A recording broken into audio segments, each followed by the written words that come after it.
नमस्कार, आप देख रहे हैं नमस्ते हिमाचल दूरदर्शन हिमाचल पर। मैं भानुप्रिया वर्मा एक बार फिर से आपके साथ। तो आज एक बार फिर से हम बिल्कुल एवरग्रीन या मैं कहूँ एवर न्यू शो लेकर के आए हैं आपके लिए इस रिफ्रेशिंग मॉर्निंग में। और नो डाउट आई नो आज के दिन की शुरुआत जो है बहुत ही खास हुई है आपकी, बिकॉज आप हैं इस वक्त दूरदर्शन हिमाचल के साथ। और जैसा कि आपको मालूम है कि इस शो पर हम आप की मुलाकात करवाते हैं हमारे किसी खास मेहमान से, या फिर आज का जो ये शो है हर बार की तरह ये डेडिकेटेड है हिमाचली संस्कृति के लिए भी, है ना। तो हिमाचल प्रदेश की अगर हम संस्कृति की बात करते हैं तो हिमाचली संस्कृति अपने आप में बहुत ही खास है और देश विदेश में अपनी पहचान बना रही है।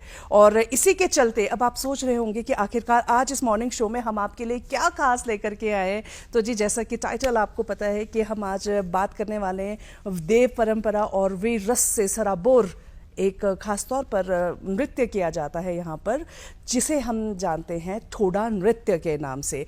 वैसे इसे ठोडा नृत्य कहें या ठोडा खेल कहें, हम दोनों ही चीज़ें जो है कुल मिलाकर देखी जाए तो दोनों का समावेश इस खेल में होता है। और इस पर मेरे साथ बातचीत करने के लिए यहाँ पर मौजूद हैं हमारे आज के मेहमान योगेश चंदेल जी। आपका हम यहाँ पर स्वागत करते हैं। नमस्कार। नमस्कार मैडम, आपका भी और साथ में दूरदर्शन केंद्र हिमाचल प्रदेश शिमला का भी बहुत बहुत आभार इस नमस्ते हिमाचल के कार्यक्रम में मुझे यहाँ पर आमंत्रित करने के लिए। जी, अब देखिए जैसे कि हमारे तमाम दर्शक हैं आपको इस वक्त देख पा रहे हैं, आप बहुत ही खूबसूरत वेशभूषा में आप यहाँ पर बैठे हैं। तो जैसे कि मैं बता भी चुकी हूँ कि आज हम ठोडा के बारे में बात करने वाले हैं कि आखिरकार ठोडा जो है एक देव परंपरा को जो है ये दिखाता है, दर्शाता है, और कहीं ना कहीं हमारी संस्कृति जो कि प्राचीन काल से चली आ रही है उसको भी समाहित किए हुए है ये ठोडा नृत्य। तो इसके बारे में आपसे हम जानेंगे। तो सबसे पहले मैं आपसे जानना चाहूँगी कि ठोडा नृत्य है क्या, और फिर हम बात करेंगे कि आखिरकार इसकी जब स्टार्टिंग होती है तो किस तरीके से होती है। जी मैम, आज भानु जी हम विस्तार से इस विषय पर चर्चा करने के लिए ही आपके द्वारा मुझे यहाँ पर आमंत्रित किया गया है। दूरदर्शन केंद्र शिमला के सभी दर्शकों को मेरा प्यार भरा नमस्कार। परंतु जब हम ठोडा की बात करते हैं तो दो बातें जहन में आती है, जैसे कि आपने कहा देव परंपरा से जुड़ा हुआ खेल, और दूसरी बात वीर रस की गाथा। तो पहला, जब ये देव परंपरा से जुड़ा हुआ खेल है तो इस विषय पर बात करने से पहले मैं पहले देव वंदन के साथ, ईश्वर वंदन के साथ इस कार्यक्रम की शुरुआत करना चाहूंगा, क्योंकि देव परंपरा से जुड़ा हुआ खेल है तो पहले ईश्वर वंदन, देव वंदन। जी बिल्कुल। वक्रतुंड महाकाय सूर्यकोटि समप्रभ निर्विघ्नं कुरु मे देव सर्वकार्येषु सर्वदा। ओम यतो वेदवाचो विकुंठा मनोभे सदा नेति नेतीति यथा गृह्णन्ति परब्रह्म रूपं चिदानन्दभूतं सदा तं गणेशं नमामो भजामः। सरस्वतीं शुक्लवर्णां सस्मितां सुमनोहरां कोटिचन्द्रप्रभा जुष्टपुष्टुषियुक्त विग्रहां वहने शुद्धां शुकाधानां सस्मितां सुमनोहरां रत्नसारेन्द्रखचितवरभूषणसपूजितां। ॐ मङ्गलं भगवान् विष्णु मङ्गलं गरुडध्वज मंगलम पुंडरीकाक्षाय मंगलायस्तनोहरि। ओम कर्पूरगौरम करुणावतारम संसारसारम भुजगेन्द्रहारम सदा वसंतं हृदयारविंदे भवं भवानी सहितं नमामि। या देवी सर्वभूतेषु मातृरूपेण संस्थिता नमस्तस्यै नमस्तस्यै नमस्तस्यै नमो नमः। या देवी सर्वभूतेषु शक्तिरूपेण संस्थिता नमस्तस्यै नमस्तस्यै नमस्तस्यै नमो नमः। या देवी सर्वभूतेषु बुद्धिरूपेण संस्थिता नमस्तस्यै नमस्तस्यै नमस्तस्यै नमो नमः। सर्वमंगल मांगल्ये शिवेन सर्वार्थ साधिके शरण्ये त्र्यंबके गौरी नारायणी नमोस्तुते। ओम ब्रह्म स्वरूपेण सूर्य नारायणाय नमः। भानु जी, जैसा कि हम जानते हैं कि ये जो ठोडा खेल है इसका जो प्रारंभ होता है ये धनुर्विद्या से निकला हुआ एक खेल है। और जो धनुर्विद्या है ये सनातन की एक बहुत प्राचीन विधा है, ऋग्वैदिक काल से, आदिकाल से लेकर के। तो इस देव परंपरा से, ईश्वर से जुड़े हुए खेल को प्रारंभ करने से पूर्व हमने ईश्वर वंदना की। और सनातन धर्म में पंच देवोपासना मुख्य रूप से कही गई है।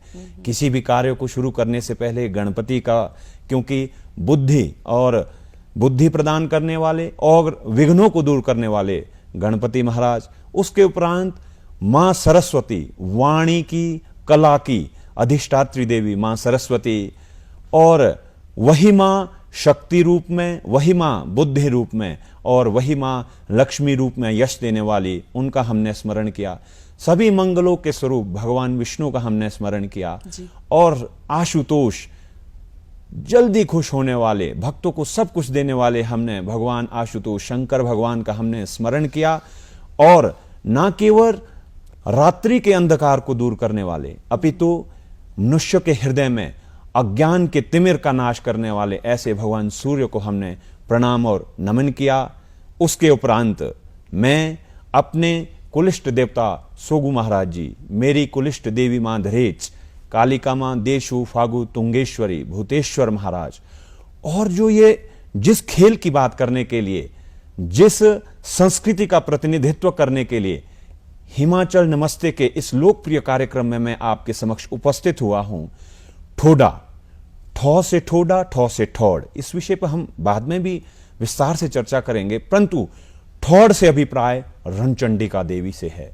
तो उस रणचंडिका माता का मैं प्रणाम करता हूं। और जिन क्षेत्रों में भी, जिन क्षत्रिय समुदाय के द्वारा ये ठोडा खेल खेला जाता है, मैं उन समस्त क्षत्रिय समुदाय की ठौड़ को, रणचंडी को, उनके देवी देवताओं को मैं प्रणाम करता हूं, सुमिरन करता हूं, और उनसे आज्ञा मांगता हूं कि मैं आज इस दैविक खेल की बात यहां पर कर सकूं, और वो मुझे वो शक्ति दे, वो मुझे वो विवेक दे कि उस पर सार्थक चर्चा मैं हिमाचल नमस्ते के इस लोकप्रिय कार्यक्रम में आपके समक्ष रख सकूं। बहुत खूब, एक शानदार शुरुआत, इतनी खूबसूरत स्तुति, और आपने बहुत अच्छे से इस चीज़ को जो है एक्सप्लेन भी किया। और मुझे लग रहा है कि हमारे तमाम दर्शक इस वक्त बहुत ज़्यादा एक्साइटेड होंगे कि इतना ज़्यादा इंटरेस्टिंग लग रहा है ये प्रोग्राम कि आगे आने वाला समय कैसे बीतेगा।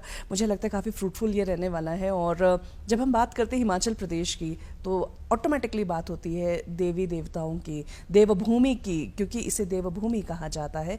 और मैक्सिमम हमारे जितने भी आप कहें हमारा कल्चर है, वो कोई भी कल्चर इस तरीके से नहीं है जिसमें देवी देवता जो है वो समाहित नहीं होते हैं, जिसमें उनका वर्णन नहीं होता है। हम ठोडा की बात करते हैं तो काफ़ी हद तक जो है, एक चीज़ यहाँ पर मैं ऐड ऑन करना चाहूँगी कि सोलन में जो ठोडो ग्राउंड है वो भी इसी से मिलता जुलता या इसी से इंस्पायर होके उसका नाम रखा गया है ठोडो ग्राउंड। और ठोडा की हम बात कर रहे हैं, वैसे तो ये महाभारत कालीन समय से जो है इसे जाना जाता है। इसके बारे में आप डिटेल में बताएं हमें कि क्या होता है ठोडा, इसका परिचय क्या है? जी भानु जी, ठोडा के परिचय देने से पूर्व मैं अपना परिचय आपके समक्ष और दर्शकों के समक्ष रखना चाहूँगा। और उससे भी पूर्व, अपने परिचय से पूर्व, ये तो ईश्वर वंदन और देव वंदन हुआ, परंतु हमारी भारतीय संस्कृति, हमारे प्रथम गुरु माता पिता को कहा गया है। व्यक्ति के प्रथम गुरु माता पिता होते हैं। मैं अपने माता पिता को प्रणाम करता हूँ। उसके उपरांत दूसरे गुरु उसके ब्राह्मण गुरु होते हैं जो उसे यज्ञोपवीत धारण करवाते हैं। मैं अपने ब्राह्मण गुरु को भी प्रणाम करता हूँ। तीसरे गुरु दीक्षा गुरु होते हैं। मैं अपने दीक्षा गुरु को भी प्रणाम करता हूँ। मैं अपने शिक्षा गुरु को भी प्रणाम करता हूँ, जिनके संस्कारों के बदौलत मैं आज यहाँ पर आ पाया और आपके समक्ष अपनी इस संस्कृति और सभ्यता के बारे में विचार प्रकट कर पा रहा हूँ। मेरा नाम योगेश चंदेल है। मैं जिला शिमला के ठियोग तहसील के फागू प्रसिद्ध पर्यटक स्थल कुफरी से 5 किलोमीटर की दूरी पर फागू नामक जगह है, वहां पर ग्राम पंचायत चियोग दहना का निवासी हूं। मेरे गांव का नाम कढ़रब है। और जब हम ठोडे की बात कर रहे हैं तो ठोडे में आपकी जो पहचान होती है वो आपके खूंद से होती है। क्षत्रियों के समुदाय को खूंद कहा जाता है। मैं पाशी ठोडा दल खूंद फागू का एक, जिसे फगाना भी कहा जाता है, पाशी ठोडा दल फागू का एक सदस्य हूं। मेरा नाम योगेश चंदेल है।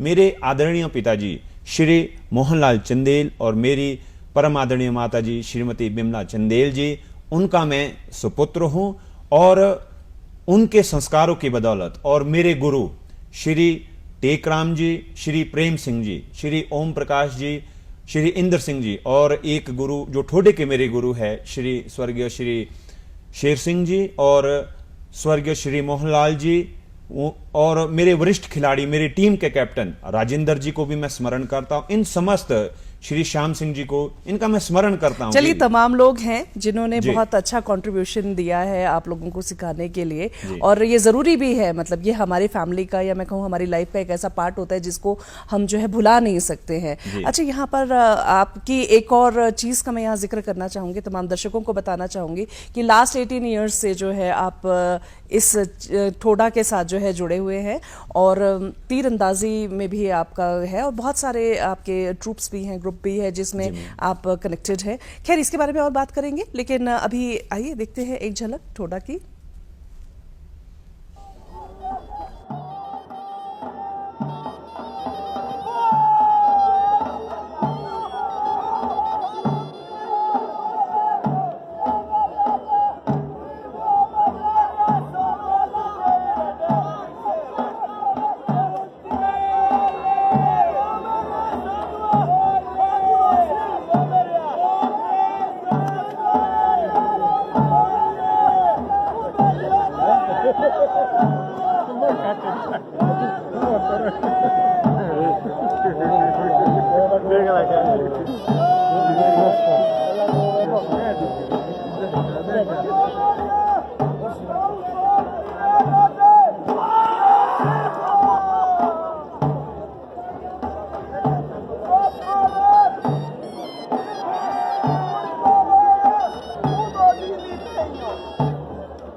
ये अभी आपने देखा ये खूबसूरत एक क्लिप जो कि ठोडा को प्रदर्शित करती है या ठोडा के बारे में ये है। तो योगेश जी, हम आपसे जानना चाहेंगे कि जैसे अभी हम सभी ने देखा इसमें आप लोग डांस भी कर रहे हैं, आप लोग कुछ बोल भी रहे हैं, गा भी रहे हैं, है ना, और ये सारा चीज़ चल रहा है, प्रोसेस चल रहा है, तो इसके बारे में थोड़ा काइंडली बताइए, क्या चीज़ है ये, हमें समझ नहीं आया। जी, वैसे ये जो बात हो रही है ठोडा के विषय में हो रही है, तो हमें चर्चा तो इस विषय पे भी करनी है कि ठोडा की उत्पत्ति कहाँ से हुई। तो यदि आप की आज्ञा हो तो मैं उस विषय में पहले जाके, तो इस विषय में भी जरूर मैं आपके पास आऊंगा। चलिए, ये मैं इसलिए चाह रही थी बिकॉज ये जो है अभी रिसेंटली हमारे दर्शकों ने देखा है, तो बिल्कुल ताजा उनके मन में स्मृति रहेगी। तो जो क्वेश्चंस हैं वो क्वेश्चंस छूटने नहीं चाहिए। तो ये भानु जी, बिल्कुल कार्यक्रम के संचालन का अनुभव आपका बहुत लंबा है। आपके अनुसार चलते हुए आपके कार्यक्रम में आकर के ये जो वीडियो क्लिप्स अभी दिखाई गई है, ये हिमाचल प्रदेश की एक बहुत सुंदर जगह घूंड है। वहां ये मेले का देवता शिरगुल महाराज, हम सभी जानते हैं शिरगुल महाराज जी को, बहुत चूड़ में जिनका मंदिर है चूड़धार में, उनके अलग अलग जगह में भी मंदिर है। घूंड में ये मेला हो रहा है। ठोडा दल फागू, पाशी ठोडा दल फागू और शाठी ठोडा दल रजाना के बीच में ये खेल हो रहा है। शाठी और पाशी के बीच में ये खेल खेली जाती है। इसमें जो ये मेरे प्रतिद्वंदी है जिनके साथ में खेल खेल रहा हूं, ये इनका नाम जगदीश ठाकुर है। रजाना खून के ये खिलाड़ी है।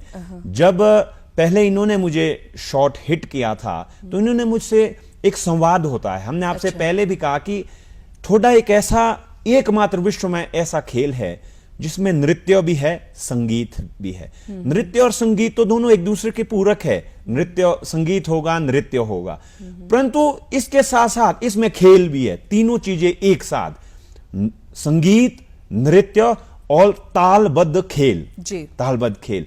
तो इसमें उन्होंने मुझसे, जब उन्होंने मुझे शॉट लगाया था, इसमें शॉट लगाया जाता है धनुष से, तो आपके घुटने से टखने के बीच का जो ये क्षेत्र होता है वहां पे हिट किया जाता है। तो मैंने जैसे अभी मंत्रोच्चारण यहां पर किया था, वहां भी मैंने देववंदन किया था। तो व्यंग्य किया जाता, उन्होंने मुझसे व्यंग्य कहा कि अभी आप ये ठोडा खेलिए, यहां पर ये पूजा का कार्यक्रम नहीं है, मंत्र मत बोलिए। मंत्र बोलने के लिए वहां पे एक जगह क्लींड है जहां मेरे गुरु का घर भी है, कि वहां के ब्राह्मण बैठे हुए हैं, वो जानते, कहते मंत्र बोलना। मैंने उनसे बोला कि क्लींड के जो ब्राह्मण है वो आपके, तो कहते वो मेरे ब्राह्मण भी है। मैंने बोला वो आपके शिक्षा गुरु है, पर मेरे तो वो दीक्षा गुरु है। मंत्र ये देव खेल है और देवताओं का वंदन इसमें जरूरी है। उसके बाद मैंने वहां पर सभी जो हमारे देवताओं का आवाहन किया जाता है, वहां जिस क्षेत्र में हमें देवता शिरगुल महाराज, अपने इष्ट का हम स्मरण करते हैं, रणचंडिका का स्मरण करते हैं और व्यंग्य करते हैं अपने खिलाड़ी के ऊपर, प्रतिद्वंदी के ऊपर। उसके बाद जब उसकी बारी आती है, उसकी हमें लगती है, वो हमें निशाना हमारी टांग पे लगाता है। तो वो भी उस सवाल का जो मैंने वहां पे पहले उनके सवाल का जवाब दिया, फिर जो वो मुझके दूसरा सवाल मेरे सामने रखेंगे, मेरी बारी में फिर मैं उसका उत्तर वहां पर दूंगा। इसी प्रकार तो ये कॉन्वर्सेशनल वे में भी ये चलता रहता है कि जिसकी जो बारी आएगी वो अपने हिसाब से वो बात भी करेगा। तो क्या इसे एक तरीके से ये लिया जाए कि ललकार कहें या फिर ललकार तो आप इसको बिल्कुल कह सकते हैं, क्योंकि मैंने आपसे पहले भी वर्णन किया कि ये युद्ध कला है।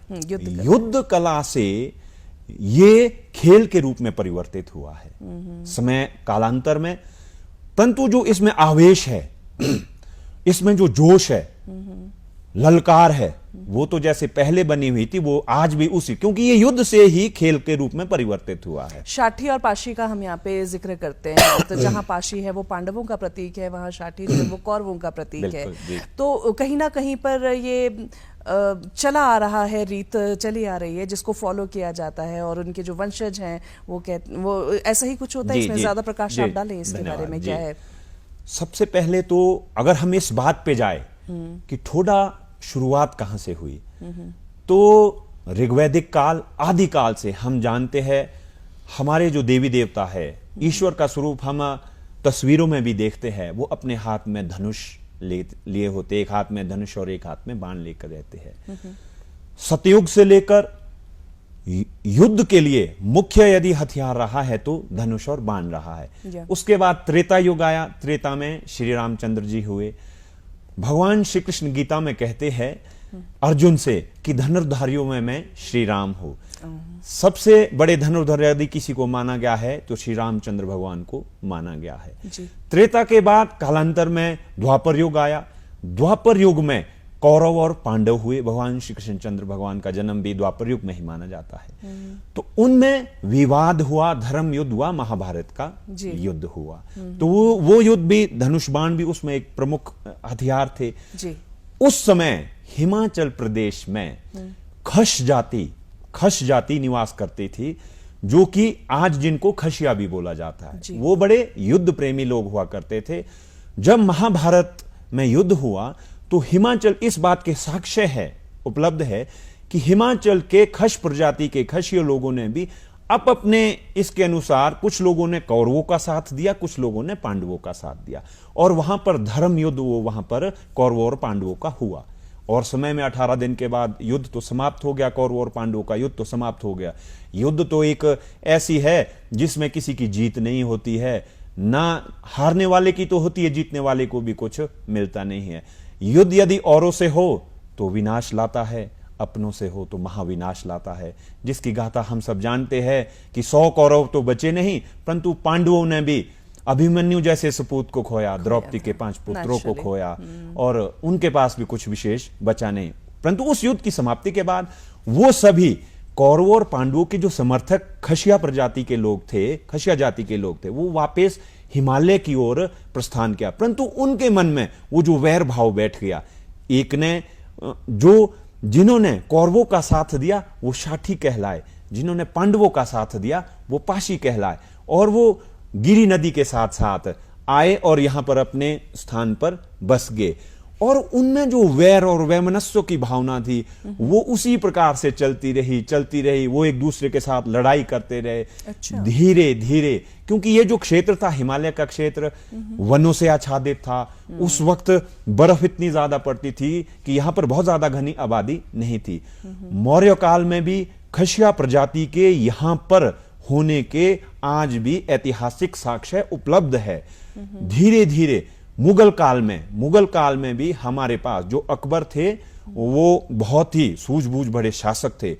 उन्होंने भी खशिया प्रजाति के लोगों का, क्योंकि ये युद्ध में निपुण लोग थे, वीर थे, स्वाभिमानी थे, उनका प्रयोग इन्होंने भी युद्ध के लिए किया। और धीरे धीरे ये लोग यहां पर इन्होंने, परंतु समय में कालांतर में जो एक युद्ध कला थी वो खेल में परिवर्तित हुई और ठोडा के रूप में इसको खेला जाने लगा। आपने खुद ही इस बात का जिक्र किया था कि ठोडो ग्राउंड, जो बघाट रियासत सोलन में, वहां का जो ठोडो ग्राउंड है उसका नाम ही इसी बात पर रखा गया है कि वहां पर ठोडा खेला जाता था। इसी वैसे नाम हिमाचल प्रदेश की अगर हम बात करते हैं तो गिरिपार का जैसे आपने जिक्र किया, तो वैसे खास तौर पे वहीं पर ये खेला जाता है जहां तक मुझे लगता है। और इसके अलावा भी कुछ एक एरियाज हैं जैसे शिमला।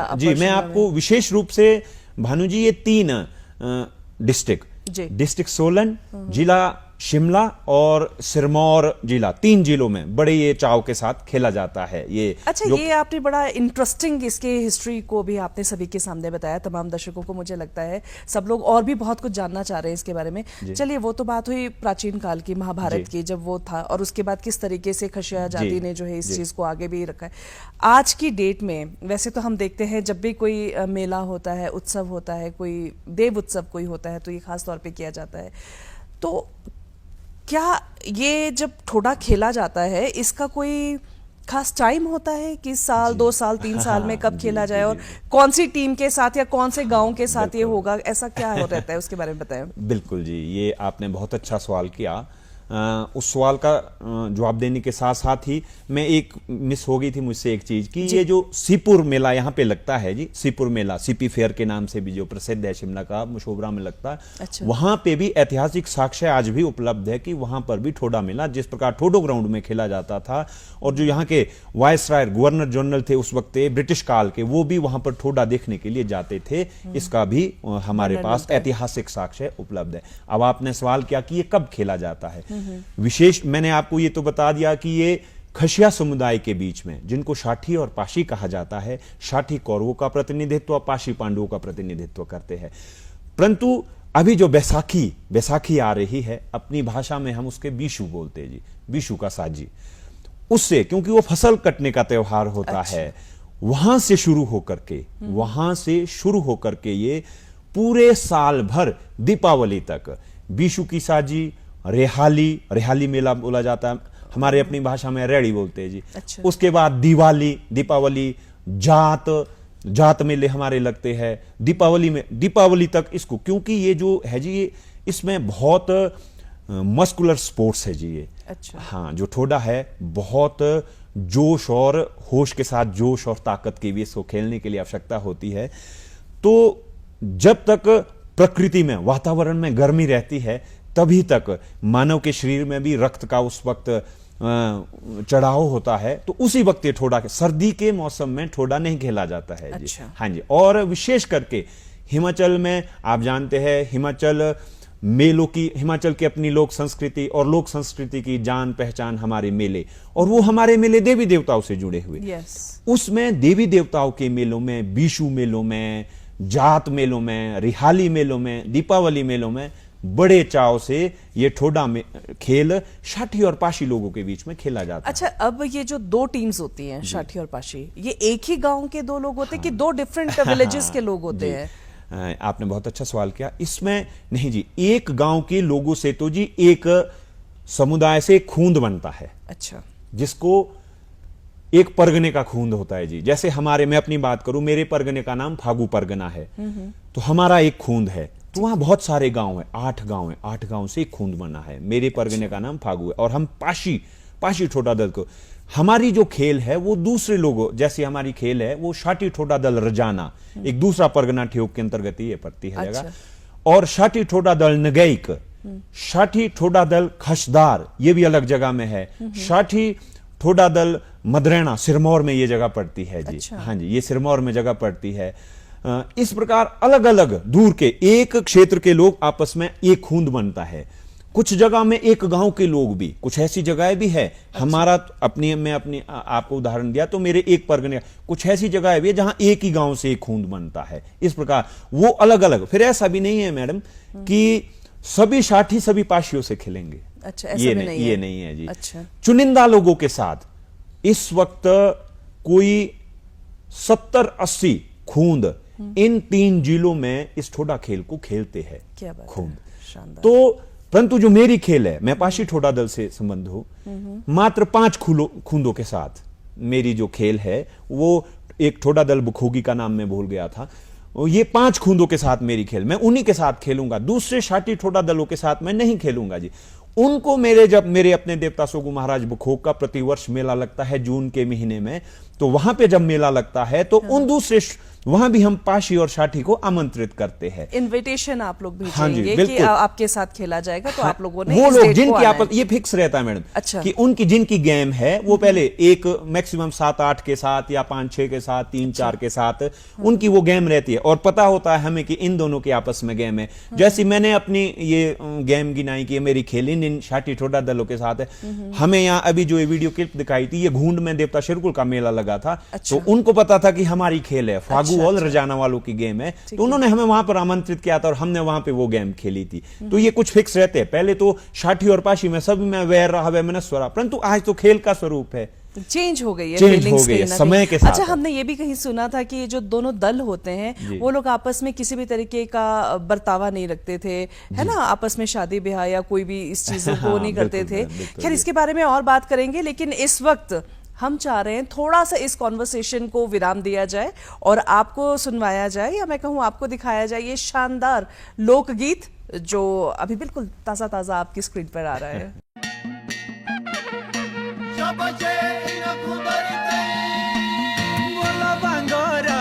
गोटा भैया मोरा नाम लो, ओ भांगोरा गोटा भैया मोरा ओमलो।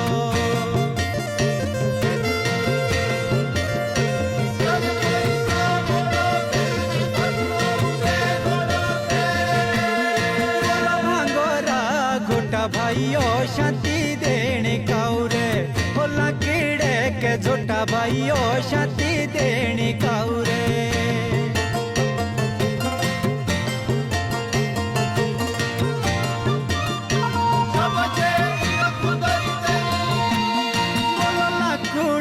झोटा भाइयो मुड़ेरी मड़ाइए, होके रे मड़ाए भाइयो मुड़ेरी मड़ाइए।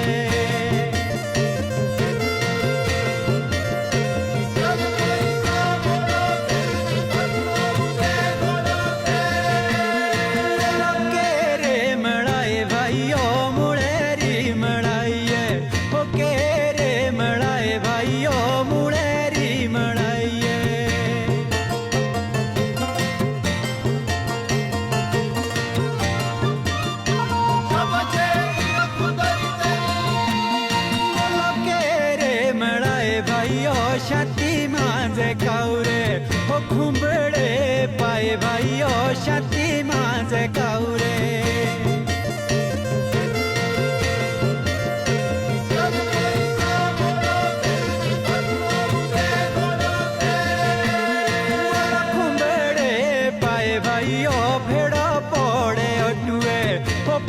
बाकेरी पिशु भाइयो भेड़ो पोड़े ओटुए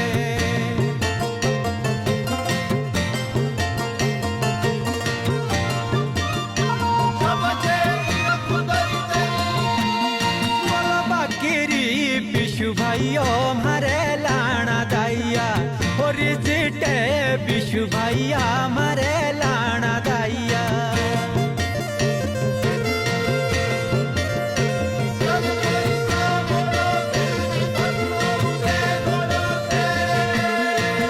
कौरा टिम्बा भाइयों पूजदा सनैया कौरा टिम्बा भाइयों पूजदा सनैया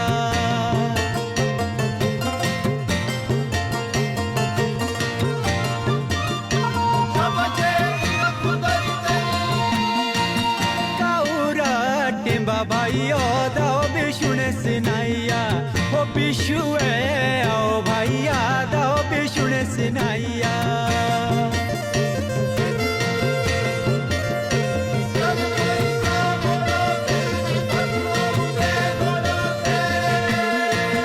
बिशु के आओ भैया कोठे लगे सिनाई दे शखरे भिंगे भैया कोठे लगे सिनाई दे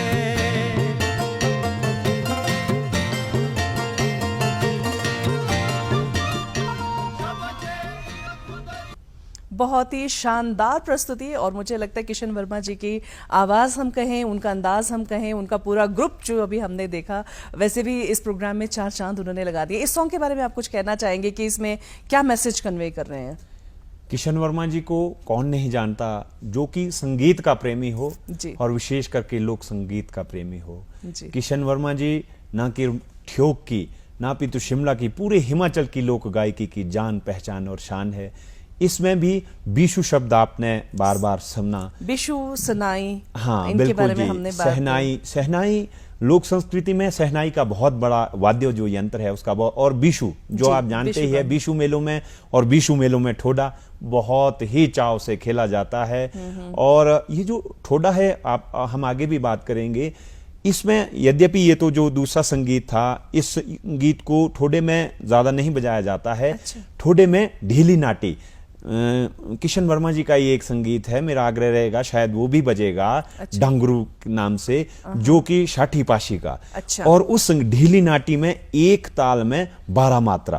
किशन वर्मा जी का वो संगीत इतना मधुर है, ये भी बहुत उत्तम संगीत है। परंतु जब ठोडे की बात चली है तो वो संगीत इतना मधुर उन्होंने ठोडे की नाटी में गाया हुआ है षाठी पाशी का कि जिसकी कोई जवाब नहीं है। जिसमें इस वाले सॉन्ग में क्या था, इसके बारे में थोड़ा सा प्रकाश डालें। जी, इस सॉन्ग में जैसे मैंने आपको बोला कि बिशु के मेलों के विषय में, कि जैसे जैसे बिशु के मेले लगते हैं सहनाई पे ऐसे होते हैं, परंतु मैं ज्यादा प्रकाश जब आप जो ठोडे से संबंधित गीत लगेगा उस पर बेहतर प्रकाश डाल पाऊंगा। अच्छा, ठीक है, चलिए अब इस पर आते हैं। हम ठोडा की बात कर रहे हैं और कहीं ना कहीं हम लोग म्यूजिक की तरफ भी हमारा रुझान रहता है, सो दैट की इंफॉर्मेशन के साथ साथ एंटरटेनमेंट भी होता रहे। मॉर्निंग शो है ये, गुड मॉर्निंग आप सभी की, आपकी मॉर्निंग गुड गुड हो जाए। नमस्ते हिमाचल चल रहा है ये, और नमस्ते हिमाचल में हम अभी बात कर रहे हैं ठोडा के बारे में। आप यहाँ पर बहुत ही खूबसूरत वेशभूषा में आप बैठे हैं और ये सभी जानते हैं कि जब भी ये ठोडा नृत्य होता है तो ये जो वेशभूषा है इसके बारे में आप काइंडली थोड़ा हमें बताएं। हाँ बिल्कुल मैम, ये जो भानु जी वेशभूषा है आप देख रहे हैं, मैं ऊपर से शुरू करूं क्योंकि सिर से शुरू करूं। ये ताज है, टोपी है, विशेष टोपी, इसको ठडोरी टोपी कहा जाता है। ठोडा खेलने के अवसर पर ही इसको पहना जाता है, विशेष टोपी है। और उसके बाद मैं नीचे आऊं तो ये जो कमीज है ठोडा की, ये कमीज है। साथ में ये जो इसकी सजावट के लिए, इसको गात्रा कहा जाता है, इसकी सजावट के लिए।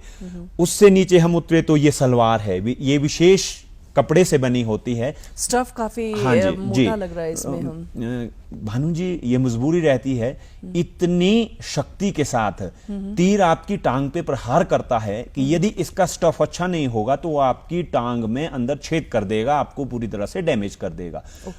हालांकि दर्द तो उसके बावजूद भी आपको बहुत ज्यादा होगी, परंतु फिर भी आपके खून ना निकले, आपको जख्म ना हो जाए अंदर तक, उससे बचने के लिए इसको सलवार कहा जाता है। ये एक विशेष कपड़े से बनी होती है। उसके बाद ये विशेष जूते जो ये जूते हैं ये भी विशेष रहते हैं। इसका भी क्योंकि नीचे पैर की हड्डी होती है, घुटनों टखनों से नीचे, उसमें चोट लग सकती है। अच्छा। तो उससे बचाव के लिए ये विशेष जूते बनाए, इसके लिए विशेष कारीगर होते हैं। ये सलवार भी आम दर्जी सलवार को नहीं सिल सकता है। अच्छा आम मोची इस जूते को नहीं बना सकता है। अच्छा, जी, ये स्पेशल ऑर्डर हाँ, पे विशेष बनाया है। विशेष हमारे परंपरागत ये जो ठोडा खेल है, मैंने आपसे बात की, खेलते तो इसको क्षत्रियो है, परंतु समाज का हर एक अंग इसमें किसी ना किसी रूप से जुड़ा हुआ है। अच्छा, एक और सवाल मेरे जहन में जो आ रहा है वो ये है कि जैसे आपने कहा आप पाशी की तरफ से जी। आप रिप्रेजेंट करते हैं, जी। तो जो शाठी होते हैं, जो कौरवों की साइड से, क्या उनका भी यही ड्रेस गेटअप रहता है कि जी। डिफर रहता है? नहीं, ड्रेस गेटअप तो भानु जी उनका सेम रहता है। परंतु ये मेरी कमीज पे पीछे लिखा हुआ है पाशी ठोडा दल फागू। अच्छा। उनके लिखा होगा साठी ठोडा दल, जैसे मेरा रजाना के साथ अच्छा, है तो उनका रजाना, इस उसके प्रकार से उसमें। उनका नाम लिखा रहेगा, उनका खूंद का नाम लिखा, बाकी गेटअप तो सेम रहता है। जैसे धनुष बाण की हम बात करते धनुष, हैं, जी। डांगरों की हम बात करते हैं, जी। बाकी और क्या क्या चीजें हैं जो कि ठोडा को अपने आप में खास बनाती हैं, इनके बारे में आप प्लीज जी, बताएं। ये हमने आपसे कहा कि ठोडा वेद खेल है जो ये धनुर्विद्या से निकला हुआ खेल है। तो ये जो मेरे हाथ में है, पीछे भी आपके नमस्ते हिमाचल की स्क्रीन के ऊपर दो, इसको हिंदी की भाषा में तो धनुष कहा जाता है, परंतु जो हमारी लोकल लैंग्वेज है, लोकल बोली है, उसमें इसको धौंटी, कहीं धणु कहीं धौंटी कहा जाता है। अच्छा। जी, ये बांस से बनी होती है और बांस से बनी इसकी जो ये प्रत्यंचा है, हिंदी में शब्द प्रत्यंचा है, और हम अपनी भाषा में बात करें तो इसको पड़ीज बोलते हैं जी, पड़ीज अच्छा। बोलते हैं। ये बाण है हिंदी भाषा में, अपनी भाषा की बात करेंगे तो इसको शरी कहा जाता है जी। अच्छा। शरी कहा जाता है। इसको जब किसी के ऊपर प्रहार करते हैं तो आगे से इसको थोड़ा सा नीचे रख के अच्छा। इस प्रकार से जी इसको फिर अपनी तरफ, इसमें काफी शक्ति की आवश्यकता रहती है, और वो शक्ति शरीर से तो मिलती है परंतु उन देवी देवताओं से मिलती है, जाहिर जिनकी है, कृपा से बिल्कुल, ये बिल्कुल। खेल खेला जाता है, और जिनकी कृपा से, उनकी शक्ति से ही हम इसको अपने शरीर पर झेल पाते हैं। परंतु ये तो साथ में जी ये डांगरू, डांगरू ये आप देख रहे हैं, डांगरू पूर्व काल में तो इसका प्रयोग औजार के रूप में किया जाता था। अच्छा। शस्त्र के रूप में किया जाता था। उसमें ये लोहे के बने होते थे और इनका वजन भी बहुत होता था, और इसकी जो धार है वो भी काफी तेज होती थी। इतना होता था कि आप शत्रु का मस्तक उससे काटते थे। परंतु समय के साथ ठोडा खेल, धनुर्विद्या ने ठोडा खेल का रूप लिया कालांतर में। अब ये नृत्य के लिए, इसीलिए इसके ऊपर आप ये कपड़ा लगा देख रहे हैं, अब ये पीतल का बनता है, चांदी का बनता है, अपनी इसके अनुसार आदमी बनाते हैं उसका मना। और इसकी एक विशेष बात, देव आवाहन, जब हम ठोडा खेलने के लिए जाते हैं तो देवताओं का आवाहन किया जाता है। वहां पर गंजताल जिसको हम बोलते हैं, तो वहां पर जो हमारे वाद्य यंत्र के जो लोग होते हैं, हम अपनी देवठी से जाते हैं, वहां प्रणाम करके जाते हैं, तो वहां पर देवताओं का आवाहन किया जाता। और देवताओं का आवाहन इस डांगरू में, यह मान्यता रहती है कि इस डांगरू में हम नाच के साथ, इस डांगरू में देवी मां, रणचंडिका मां, ठौड़ माता का आवाहन करते हैं, क्योंकि यह युद्ध से निकला हुआ खेल है। तो अब स्वरूप तो वही है, हालांकि वहां किसी से मारपीट नहीं करनी है, किसी का कुछ नहीं करना है, परंतु शक्ति, बगैर शक्ति के इस खेल को नहीं खेला जा सकता। उनका हम आवाहन करते हैं बड़ी श्रद्धा के साथ, और उसमें वाद्य यंत्रों में अलग अलग ताल बजाई जाती है। जब अच्छा। देवताओं का आवाहन करना है तो उसके लिए अलग ताल रहती है। जब खेलना है, जब हम जुबड़ी में जाते हैं, उसे जुबड़ी कहा जाता है, जहां पे ये, हाँ जी, जुबड़ी कहा जाता है, उस खेल के मैदान को जुबड़ी कहा। जब हम वहां खेलते हैं तो वहां रथेवड़ा, जैसे कि मैंने पहले भी बोला, ढीली नाटी में एक ताल 12 मात्रा में, जिसको रथेवला भी लोकल लैंग्वेज में कहते हैं, उसमें ये वहां पर खेला जाता है। और जो हमारे वाद्य यंत्रों की भी मैं बात करना चाहूंगा, मुख्य रूप से नगारा।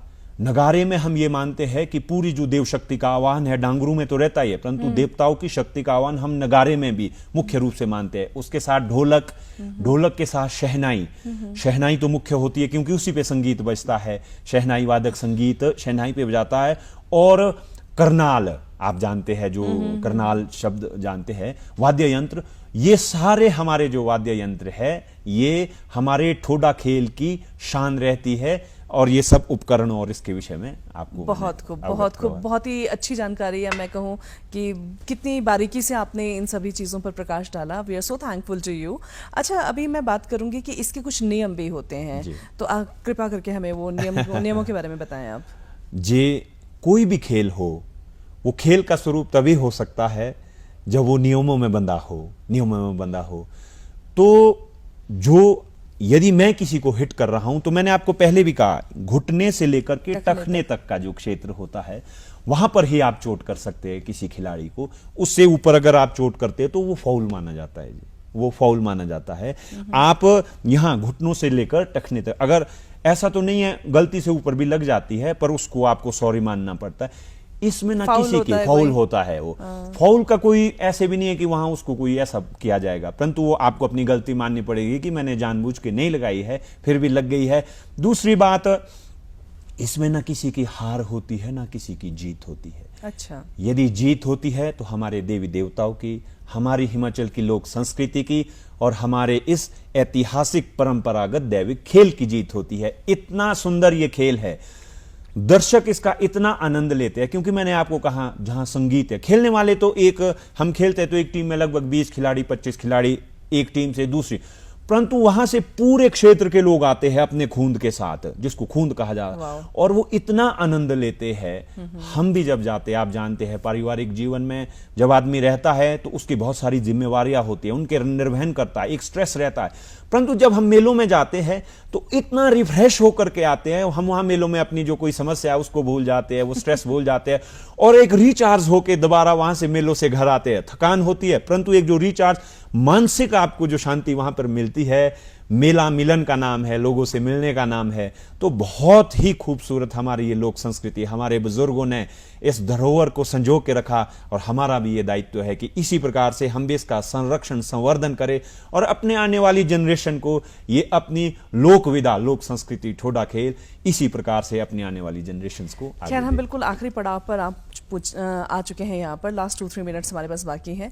मैं आपसे जानना चाहूंगी इसकी टीम के बारे में ना, कि एक टीम में क्या ऐसा होता है कि कुछ पर्टिकुलर इतनी ही संख्या के खिलाड़ी होंगे कि कितने भी आ सकते हैं? नहीं मैडम, ऐसा नहीं होता। लगभग 20 से 25 तक इसमें एक टीम में खिलाड़ी हो सकते हैं। तो अगर हम लास्ट पड़ाव पे आ चुके हैं तो एक सवाल ये भी बनता है मैडम कि प्लीज, क्योंकि आज के समय में इसके संरक्षण और संवर्धन के लिए क्या किया जा रहा है, तो वर्तमान में हिमाचल प्रदेश में ठोडा एसोसिएशन 2013 में, जो कि हमारे विचारशील लोग थे, उन्होंने कि इस किसी भी खेल का संरक्षण तब हो सकता है जब संघे शक्ति कलौ युगे संघे शक्ति सर्वदा, हमेशा जब हम संघ में रहते हैं तो शक्ति रहती है।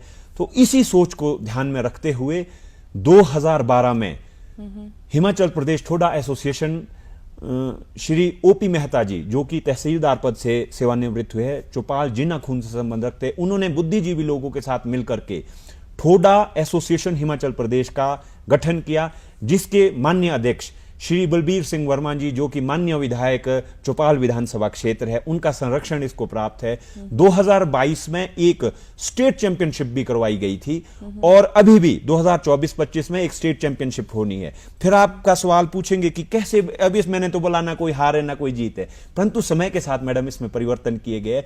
अब एक पट्टी खेल इसमें शुरू किया गया है, 4 इंच की, 4 बाई 6 इंच की पट्टी यहां पर टांगों पे लगाई जाती है मैडम। अच्छा जी मैम, उसके 10-10 पॉइंट दिए जाते हैं, जो तो हमारा ट्रेडिशनल मेलों में खेला जाता है, उसमें तो ना किसी की हार होती है ना किसी की जीत होती है, परंतु इसके ताकि और नौजवान इससे जुड़े, हमारी आने वाली जनरेशन इस खेल को समझे, एक पट्टी खेल का निर्माण किया गया। 4 बाई 6 इंच की पट्टी आपकी टांगों पर लगाई जाती है, और उसमें 1 के 2 पॉइंट होते हैं, एक शॉट के 10-10 शॉट उनको दिए जाते हैं। तो उसमें उस आधार पर जीत और हार होती है। और चैंपियनशिप तो करवानी है, चैंपियनशिप करवानी है। और जो अभी चैंपियनशिप होगी विधायक जी के श्री बिट्टू वर्मा जी के नेतृत्व में, उसमें 5 लाख रुपए प्रथम पुरस्कार, ताकि जी मैडम, ताकि मैं भी स्टेट कार्यकारिणी का मैं सदस्य हूं और उसमें खेल प्रबंधन का दायित्व मेरे पास है। उसके साथ साथ जैसे आपने आर्चरी की भी बात की थी, क्योंकि धनुर्विद्या से ही ठोडा निकला, और आर्चरी आप जानते हैं कि नॉर्थ ईस्ट में जो आर्चरी के लोग, वहां पर बहुत ज्यादा बच्चे आ रहे हैं। मैं भी जिला शिमला आर्चरी एसोसिएशन का अध्यक्ष हूं, और हमारे बच्चों ने अभी 4-5 नेशनल चलिए, इसमें बहुत खेले अच्छा हैं। लगा आपसे बात करके। तो ये थे योगेश जी हमारे साथ, जिन्होंने आज ठोडा पर हमारे साथ बहुत सारी इंटरेस्टिंग इन्फॉर्मेशन शेयर की। Thank you so much. और नमस्ते हिमाचल आप देख रहे हैं, और नमस्ते हिमाचल में मैं उम्मीद करती हूँ कि आज का ये शो आपकी मॉर्निंग को और ज़्यादा रिफ्रेशिंग बना पाया होगा। फिलहाल एक बार फिर आएंगे आपके साथ ऐसे ही किसी मॉर्निंग शो में। Till then, bye bye, take care and have a good day. देवड़े ते शिमले के घूमदा पंडिता लेवना का पिंक प्लाजो रे लेवना का पिंक प्लाजो तेरे शो लेवना का पिंक प्लाजो रे बोल नोखे नोखे पड़े ना तू शौक बमणिए घर नहीं खानी के ना तोरे घर नहीं खानी के